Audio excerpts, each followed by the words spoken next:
I'm your host, Emily Sneed Herring, and beside me is my husband, Brian Herring. Hello, welcome back to the podcast. I know it's been a little bit. We're still working on our scheduling of our podcast. It's a little baby one after all. Just getting everything sorted. But today I thought we would talk about our life in this COVID time. It's been a wild few months, and by wild, I mean we've been spending quite a lot of time at home, which don't necessarily mind. It's just been kind of weird because we're usually very, gotta do this, we gotta go to work, gotta get the errands done. So it's been kind of odd. Yeah, it's weird that we both have a new routine and don't have a routine at the same time, and it's all so foreign. Just everything is backwards at the moment. Yeah, if you know me, you know I'm very type A. I like a schedule. I like to get things done. And while I'm able to do things around the house, when this whole pandemic first started, I wasn't able to my errands like I normally do. I had to put some things aside, which I'm fine doing in the sake of public health. It's against my nature. I just want to through my to-do list and call it a day, and wasn't always able to do that. hmm At the same time, though, you still end up finding ways to occupy your time, just with different things that you might not have done But it's otherwise. like I told my grandpa, our apartment has never been cleaner or more organized. Yeah, I mean, normally it's pretty clean and organized, but it's like extra clean and organized. Yeah. I try to treat it like a regular work week, Monday through Friday. I've got my to-do list, groceries, stuff around the house. And then on the weekends, I treat them like actual weekends where I'm, watching movies, relaxing at home. And that feels better to me to have a similar-ish work schedule what I had before. hmm But no matter how much schedule you end up having, the days kind of run together eventually, no matter what you do. Yeah, it's just like if, my sister is like, "Oh, can you sleep over at your place?" It's no longer well, I mean, we have a work night and this and that. It's like, well, I guess pick a day because there's really no restrictions on any of that. Yeah, and on the other side of it, the weekends almost feel less free than they were before because they almost feel like weekdays still. I know that we are definitely not the only ones who are feeling this, especially if you had a job that was deemed non-essential, or even if you've been still working but working from home, like my dad has been. Everything is just thrown into this weird type of routine that I feel like we all have gotten used to by this point. Because at least for Washington, we've had this since mid-March. This stay at home, now moving into phases thing. Um, Even after all these months of getting used to it, it's still not completely comfortable, I guess, for me. Yeah, I can definitely see that. I've adjusted pretty well to everything, all things considered, but it still is weird. I told Brian that my summer break has been switched around because supposedly if COVID hadn't happened, I would have worked as a sub the rest of March, April, and May, and then the first half of June, give or take. Then I would have been off until the beginning of September. And I was ready to work hard, get all the classes I could so I could enjoy summer where I wouldn't be paid, I wouldn't be working. And now I feel like I've been on this extended summer break since like St. Patrick's Day, essentially.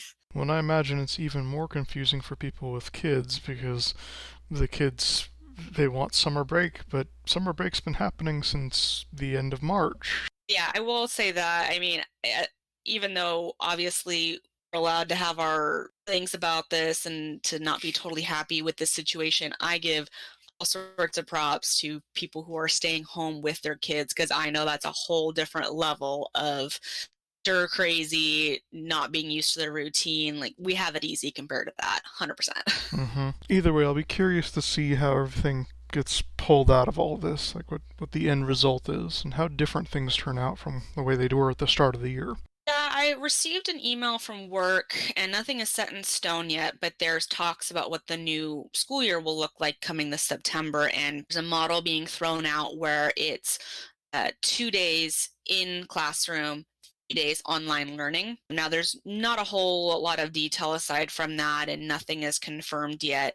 That's one idea they're throwing out there. And I suppose that is better than just learning from home 100% of the time. But you're right, no matter what the case is going to be, it's going to be different. And we're going to have to learn how to evolve even more and adjust quicker to things. Yeah, well, and on the other side of things as well, there's the businesses and people working, and I mean, with the increased amount of stay-at-home time there, it's got to be affecting people's work. Like at the beginning, I'm sure it was great because your kids are home from school all the time, and now you're home to watch them. But at what cost now? Because people are starting to go back to work, and the restrictions are being loosened up, but the kids are still home.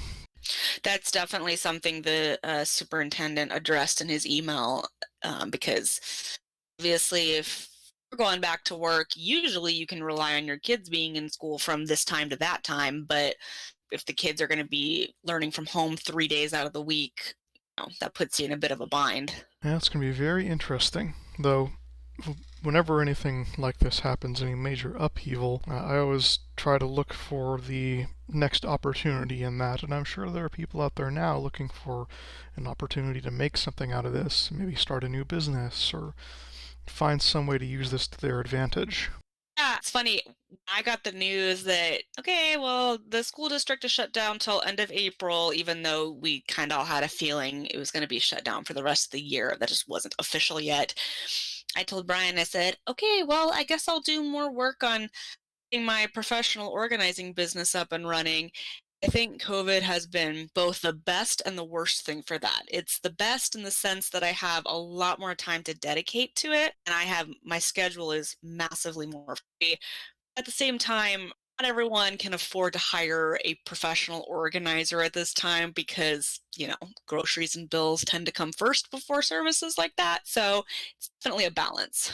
Let's talk a little bit more about sort of the timeline of, at least for us here in Washington. I know it's been different around the country, but our stay at home order went in place, I believe, the week after St. Patrick's Day. And that was in place until June 1st, I think. So obviously, you could go to the grocery store, the pharmacy, and if it was essential, you could go to like the doctor's offices and whatnot, but really nothing else was open. Not even parks. You couldn't really go anywhere. At least you weren't supposed to go anywhere else. And then we live in Pierce County, which was put into phase one, which was a little bit more was given to us, but not a ton.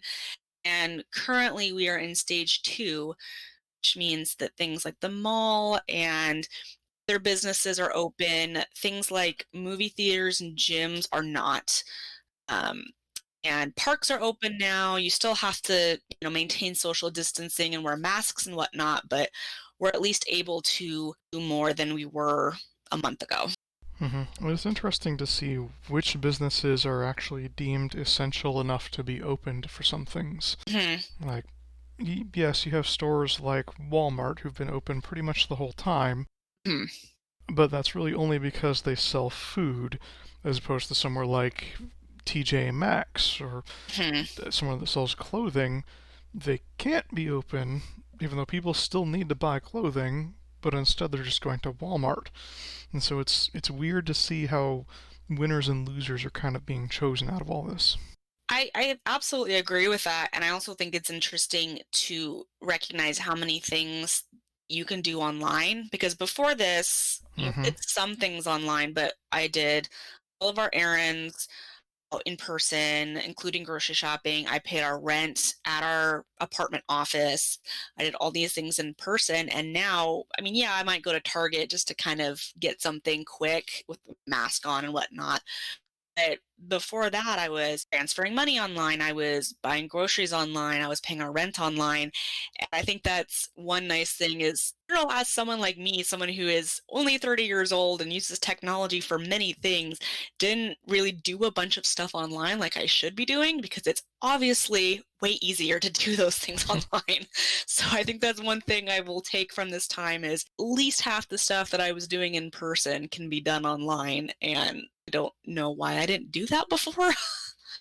Well, as for why that might be, I mean, when this all first started, we both filed for unemployment like a lot of people out there, Yeah. only to realize that the unemployment website is horrendously awful. If you have Like, ever applied for unemployment, I don't know what it's like in other states, but for Washington, if you have applied for unemployment in this state, my hat is off to you. This is my third time doing it over the course of 3 years or so with the job fluctuations, and it has not gotten any better since the first time I have done it. And I don't think that website's been updated since they first created it. mhm. I had to be honest. Well, and I mean that's just a good example of how like we want to do things online, but a lot of the times online isn't really set up to do what the company's hoping to do. And like a lot of private companies manage to get everything in gear and get their online systems up and running and get them working, but there's still a lot out there that don't work the way they're intended to, kind of like the unemployment office. I first started my claim back in March because I knew that I was not going to be the only one filing. So I wanted to get in as quickly as possible to avoid delays. And I'm very grateful I did because there's been a lot of issues with unemployment. A lot of people have not received the money they need to be receiving. That same week that I applied for unemployment, I think I did something with online banking. I think transferred money or something. That took 5 minutes max.